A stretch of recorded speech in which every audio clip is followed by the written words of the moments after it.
Malam, Bang Gia. Suaranya udah Selamat. muncul kah? Sudah. Suara Oh, sudah terang oke. benderang. Ya, Jadi Paman nggak langsung pede, gaskan kah? Paman. Kenapa? Langsung gaskan kah?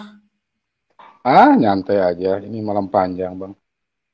Ikut acaranya Bang Gia, ngobrol-ngobrol. Ya, saya jadi terpaksa naik sebetulnya. Sebetulnya udah enak-enak ya mendengarnya, smooth gitu. Menjadi Hmm. paham, mengerti, seperti itu memang. Tapi akhirnya tergerak hati saya untuk memberikan peringatan ya, tanda petik. Ya, Itulah silakan Paman. ketika banyak pihak yang mulai merasa eh, kemampuan dirinya itu layak untuk disampaikan di publik. Padahal yang mereka jelaskan tentunya seperti Paman Jack itu mereka punya niat baik, betul kita akui. Namun ketika uh, dasar mereka tidak kokoh, tentunya ada akibat ya, itu penjelasan sendiri, akibat perpecahan terpisah dari gereja Katolik yang sudah mengartikannya lebih dulu, maka mereka menjadi kontradiksi dengan tujuannya. Hal-hal yang sulit memang dipahami dalam kitab suci, hendaknya memang ditimba dari tempat yang semula, gereja Katolik. Nah, mereka terlalu angkuh kalau saya lihat, Bang. Mereka punya pikiran dan apa ya, cara sendiri begitu untuk mengartikan hal itu. Tadi kan nampak sekali jelas kekeliruannya ya, ketika dikatakan eh, perihal Injil, jika ada Injil lain yang tidak sama dengan yang kami beritakan, nah, itu kan dikaitkan juga dengan tadi Markus berapa itu Bang, perihal Injil juga, memang logikanya benar Markus bahwa 1 Injil ayat ayat 15. ya Markus 1 ayat 15. 16 15 ya. Nah, itu tadi jelas bahwa kata Injil itu ternyata tidak sama pada ayat-ayat yang lain dikatakan Injil. Mungkin itu kita dapat di surat Yakobus kah atau di surat Petrus kah dan seterusnya. Tapi jelas bahwa Injil yang dimasukkan di Markus 1 ayat 15 tadi harus diasosiasikan atau ditempatkan yang benar, yaitu Injil mewakili dari sabda yang hidup gitu ya. Sabda hidup ini yang menjadi manusia jelas adalah Kristus sendiri, yaitu Yesus sendiri.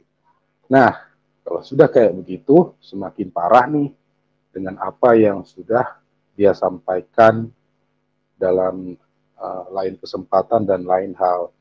Seperti tadi Pak Ivan menyinggung sedikit, ya, ketika ada percakapan dari Pak Bom Bom juga perihal bahwa apa iblis lah yang mencabut nyawa, nah itu kan itu terjadi sebuah perdebatan tersendiri begitu. Saya memang meyakini bahwa pada akhirnya mereka sendiri itu nampak jadi satu satu kumpulan besar dari kelompok yang terpisah-pisah yang mencoba untuk saling mengungguli dengan tafsir dan pengertiannya sendiri-sendiri. Padahal dari kedua orang itu pun mungkin belum tentu bisa juga ada kebenarannya. Kalaupun ada kebenaran, katakanlah tidak sempurna. Karena kembali lagi yang disampaikan Pak Majek bahwa magisterium sudah menjaga hal itu. Magisterium itu mungkin kalau mereka kurang begitu familiar ya, itulah mereka semua dari imam sampai uskup termasuk para teolog loh, pakar-pakar kitab suci loh. Bagaimana mereka menggali, menggali dan menggali. Dan itu tidak hanya di satu tempat saja, tidak. Itu nampak nyata ketika konsili itu mengundang seluruh pihak dari barat maupun timur.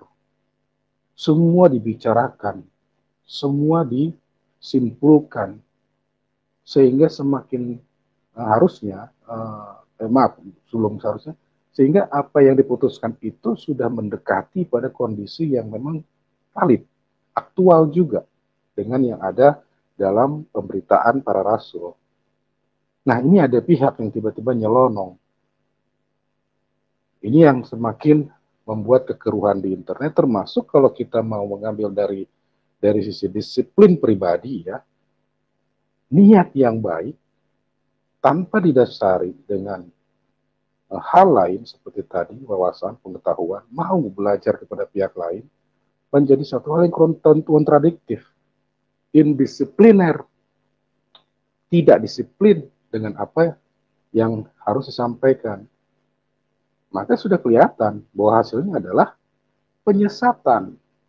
Apalagi kita tahu sarana internet itu sudah sedemikian canggih ya. Ini akan terus terekam. Anak cucu Pak Bom itu nanti akan mendengar. Di antara perdebatan ini termasuk semua isi pikiran beliau di tempatnya. Itu bisa dengan mudah di-cropping, digambarkan, kemudian dikomparasi. Ya, bukan cuma rasa malu kalau saya pikir. Kembali lagi nanti niatnya baik, sekarang menjadi malah niatnya menyesatkan. Di sini saya kira tidak perlu singgung-menyinggung. Itu sudah kesimpulannya karena sebuah kekeliruan yang menjadi sikap ya pola kehidupan dari sekte atau aliran lain. Kalau kita tidak, kita jelaskan semua berdasarkan dari ajaran. Ajaran tentunya juga sudah bersumber pada yang lebih ini lagi ya, yang lebih tua lagi, yaitu sejarah dari para rasul sendiri, kemudian para uskup yang apa namanya generasi berikutnya dari para rasul, murid-muridnya, kemudian sejarah dan seterusnya. Nah itu. Nah kemudian poin kedua di posisi ini ya selalu saya katakan semoga pihak kita sendiri awam kita mengerti bahwa saya akan terus lakukan ini, tapi bukan berarti membuat satu statement baru ya enggak. Ini hanya untuk membuat satu apa ya penekanan gitu loh kepada diri sendiri. Hal itu saya gunakan kenapa? Ketika ada ajaran lain, ada hal baru gitu yang terima, saya harus kembali. Nah, maka saya katakan begini. Jadi kitab suci yang kita terima saat ini itu adalah hasil dari iman kita, ya, baik yang dibuat dengan bentuk tulisan, gitu ya. Tapi yang saya maksudkan adalah apa yang diimani, kemudian apa yang diketahui, dengan catatan yang tersedia, lalu itulah kemudian digabung, ditampilkan ke publik dalam bentuk literasi dokumen yang kita kenal saat ini dikanon oleh mereka sendiri, yaitu kitab suci kita ini, Injil, yang 47 PL dan maaf 49 PL dan 27 PB kan gitu. Nah, kalau mau singkat cerita, saya katakan inilah fotokopi iman itu yang nampak. Nah, sekarang apa yang kita buat sebagai kopian iman kita, ada pihak lain yang menyerobot. Sat. Dia ambil alih, dia ambil peran, namun tidak mengerti apa isinya. Nah, ini yang jauh lebih parah. Maka diingatkan bahwa ketika itu disampaikan di publik, Anda sudah mengenai aturan main yang disampaikan para rasul. Jika ada Injil lain yang dikabarkan selain dari yang dimaksudkan para rasul ini, yang difotokopi oleh kita ini, maka ia antikristus, menyesatkan semua orang. Nah, kira-kira begitu, Bang. Silakan, ini ada tamu baru. Ya, silakan Paman Suto. Berkat dalam Pak RT dalam. Dan Bro Tegias. Berkat dalam. Makasih, Paman. Ini satu hari full channel-channel pada mengupas saudara kita BM2 Solata dan saudara kita Tim Otahi. Ya, kita harus legowo dan berbesar hatilah. Karena dia baru bisa ngomong, belum bisa berpikir. Kita tunggu aja, mudah-mudahan besok dia bisa berpikir terus ngomong. Tapi dia kayaknya baru bisa ngomong, berpikirnya belakangan. termasuk saya dihujat, si Bro Erik dihujat, terus Saudara Michael juga dihujat, Saudara Big Sparrow juga dihujat.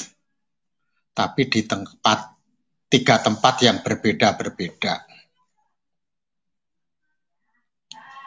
Yang jelas dia blunder, menurut pencatatan saya ada 3 event yang dia buat blunder mengenai penafsiran isi ayat Alkitab. Yang pertama tadi sudah disebut oleh Pak RT mengenai iblis tidak mencabut kehidupan. Yang mencabut kehidupan manusia adalah Tuhan. Itu sangat keliru. Karena jelas-jelas di ayat Alkitabnya sejak awal mula si iblis akan menguasai atau mencabut nyawa manusia. Itu yang pertama. Yang kedua, mengenai Tuhan Yesus turun ke alam maut untuk menginjili para arwah yang terbelenggu dalam penjara pada umatnya Nuh. Itu jelas-jelas kok ayatnya, tapi diingkarin karena untuk menghindari untuk disunat dan janji mau naik haji. Ya, itu mudah-mudahan Bro BM2 Solata mulai malam ini dia merenung untuk menyucikan relung hatinya agar secara jernih bertobat sesuai keyakinannya. Kalau dia doanya langsung kepada Tuhan Yesus agar datang kepada Tuhan Yesus bersimpuh ataupun bersungkur, tekuk lutut, mohon ampun kepada Tuhan Yesus agar apa yang menjadi kekeliruannya itu betul-betul disadari.